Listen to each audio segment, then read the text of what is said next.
มื้อนี้เป็นมื้อที่5อยู่ฮานอยแล้วก็เป็นมื้อเข้าดาวเนาะวันที่31ธันวาทุกคนท้ายปีแล้วเนาะซึ่งมื้อนี้เราจะเข้าดาวอยู่ฮานอยแต่ก่อนจะไปเข้าดาวตอนสวยเนาะเฮามานี่เลยทุกคนพอดีไปเจอทัวร์แพ็กเกจออนไลน์เนาะก็เลยมาบอนนี้ Lotte World Aquarium เนาะก็คือเป็น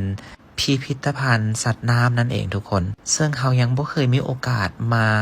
เบิ่งแบบพิพิธภัณฑ์สัตว์น้ำเลยอาจจะย้อนเฮาบ่ได้มีความสนใจเป็นพิเศษเรื่องนี้แต่ว่าทริปนี้เฮามาแบบสบายๆก็เลยเห็นอีหยังที่แบบเข้ามาในฟีดก็เลยว่าโอเคจัดไปเนาะบ่ซั่นเดี๋ยวจะบ่มีหยังให้เฮ็ด แต่มาแล้วก็รู้สึกแบบน่าฮักหลายเนาะทุกคนสังเกตเบิ่งมีป่าหลายชนิดเลยเนาะทุกคนสีสันสวยงามแล้วก็การจัดลำดับจัดระบบของ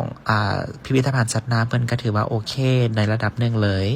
เข้ามาก็จะเจอเป็นป่าในแต่ละบอนแล้วก็การตกแต่งการ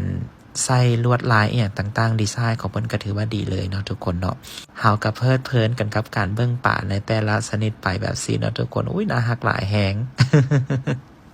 แล้วก็ย่างไปเพลินๆเนาะแล้วก็จะเปลี่ยนแบบตู้แก้วแบบสีทุกคนความจริงเขาเจ้าจะมีเพอร์ฟอร์แมนซ์มีการแสดงแต่ว่าด้วยความที่เฮามาบ่ถึกโมงขนาดเนาะก็เลยว่าบ่ได้เห็น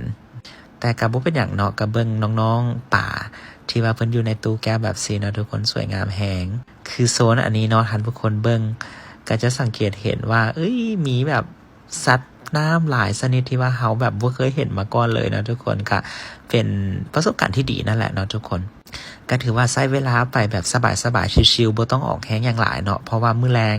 เฮาจะเตรียมตัวไปเข้าดาวเนาะซึ่งเฮาได้บัตรจากเฮนิเกนเนาะหมู่เฮ็ดเวียกอยู่เฮนิเกนเพิ่นเอาบัตร VIP มาให้เดี๋ยวเฮาจะลองเข้าดาวอยู่บูธเฮนิเกนเวียดนามอยู่ฮานอยนำกันทุกคนเดี๋ยวเจอกันในคลิปต่อไปคลิปนี้ไปก่อนบ๊ายบาย